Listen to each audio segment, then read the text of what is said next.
La femme se demande ce que fait sa petite fille dans la rue.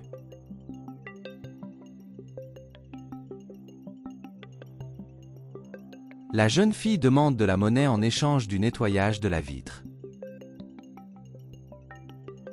La femme se présente et la jeune fille est surprise de voir sa grand-mère.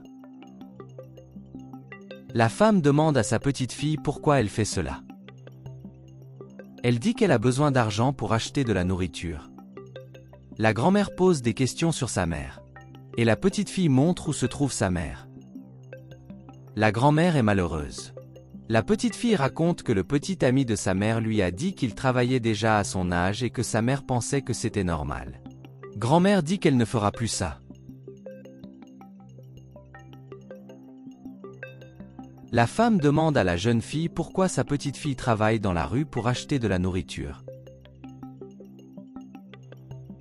La jeune fille dit à sa mère que sa fille est en âge de travailler. La mère dit que ce n'est pas bien. La jeune fille dit que son père ne fournit pas de pension alimentaire pour les enfants et que son petit ami n'a aucune obligation de l'aider. La mère de la fille dit que sa petite fille est une enfant et qu'elle ne peut pas faire ça, et le petit ami de sa fille devrait le savoir. L'homme dit qu'il doit désormais s'occuper de sa fille. La femme dit qu'elle est la fille de sa petite amie. L'homme dit que la petite fille de la femme n'est pas sa fille. La mère demande à sa fille si elle veut vraiment être avec un homme comme ça. La fille commente qu'elle est trop vieille pour s'acheter ses propres affaires. Et maintenant, elle achète ses propres vêtements, sa propre nourriture et c'est mieux ainsi. La femme dit que c'est faux.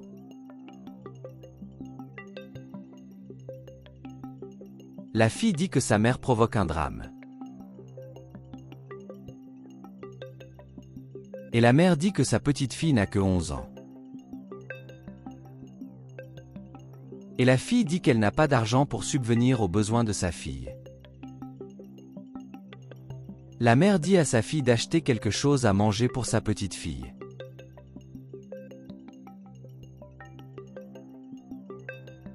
La grand-mère demande à sa petite fille de s'asseoir et lui dit qu'elle doit partir maintenant.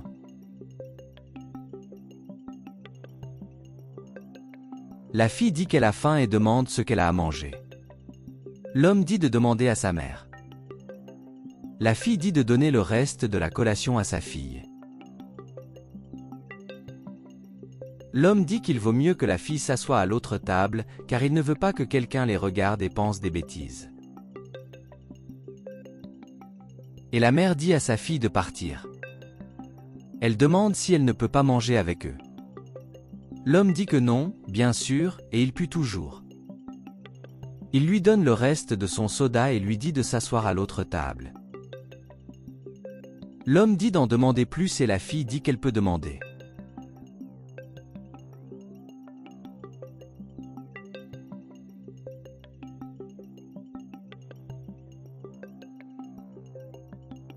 L'homme arrive à la maison et demande si tout est en ordre pour aller à l'école. Et il pose des questions sur la fille. La fille dit qu'elle l'a pris hier, aujourd'hui il le prend. Et l'homme dit que l'école de sa fille est loin. Et la fille dit que c'était leur accord. L'homme dit qu'il va bien et commente qu'il a apporté un cadeau pour sa fille. Et elle dit que c'est ce qu'elle a demandé. La jeune fille pose des questions sur le sac à dos de sa fille. L'homme dit qu'il n'achète que les affaires de sa fille. La jeune fille dit qu'elle lui a également donné l'argent pour l'acheter pour sa fille. L'homme dit qu'il a découvert pour acheter celui de sa fille. La fille dit qu'elle n'aurait pas dû faire ça.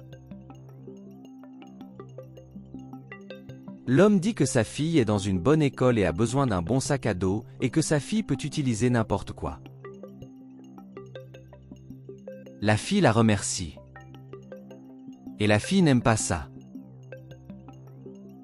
L'homme appelle sa fille. La jeune fille interroge l'homme. Et il dit qu'il n'aura pas le temps d'emmener sa fille.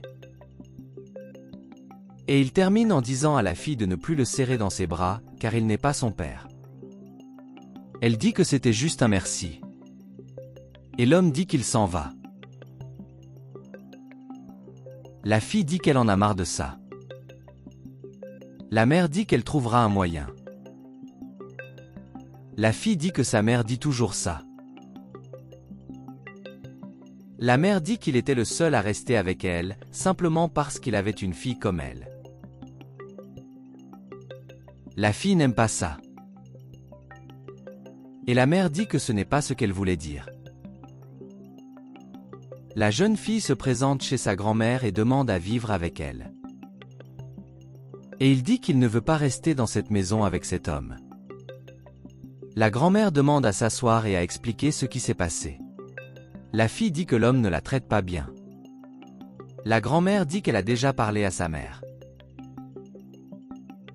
La petite fille insiste sur le fait que cet homme ne vaut rien. La grand-mère demande s'il a fait quelque chose à sa petite fille. La petite fille commente que l'homme la traite mal, elle et sa mère. Grand-mère demande de bien expliquer cela. Et la petite fille dit que l'homme trompe aussi sa mère. La grand-mère dit que c'est une accusation grave. La petite fille dit qu'elle a son téléphone portable pour le prouver. Grand-mère dit que c'est bloqué. La petite fille dit qu'elle sait qu'elle l'a vu. La grand-mère dit qu'elle a une idée et que la petite fille doit lui faire confiance.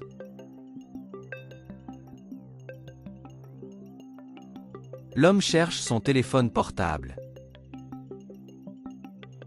La fille apparaît et dit qu'elle veut dire quelque chose. L'homme répond qu'il cherche son téléphone portable et qu'il n'a pas le temps. Et la fille demande pourquoi il ne l'aime pas. L'homme dit que cela n'a rien de personnel. Et il commente qu'il n'a aucun engagement envers elle, car c'est sa fille qui sera gentille et la traitera bien, mais ce n'est pas sa fille. La fille dit qu'elle peut être une bonne fille. L'homme dit que ce n'est pas la question. Et pendant qu'il parle, la grand-mère, la mère et la fille de l'homme écoutent tout. Et la fille demande pourquoi elle a trahi sa mère. L'homme interroge la jeune fille. Et elle dit avoir déjà écouté ces conversations sur son téléphone portable. L'homme lui dit de se taire et de s'occuper de ses affaires.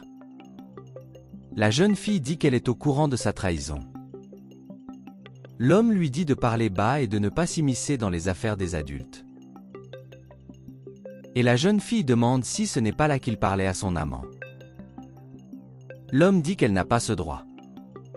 Elle dit qu'elle dira tout à sa mère. L'homme dit que personne ne la croira et qu'elle ferait mieux de se taire. Et la fille demande quelle est l'histoire. L'homme la salue. La fille dit qu'elle a tout entendu et lui dit de s'en aller. L'homme commente que c'était une blague et qu'il essayait d'irriter la jeune fille. Et la jeune fille demande alors à regarder son téléphone portable. L'homme commente qu'il est plein de travail. La fille dit qu'elle ne permettra plus cela et dit à l'homme de quitter sa maison.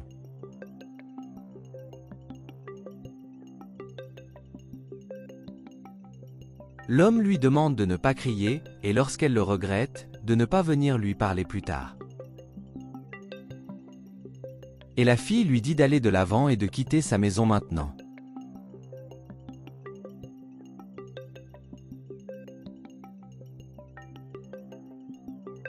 Elle raconte à sa famille qu'elle est devenue aveugle et demande pardon pour tout ce qu'elle leur a fait subir.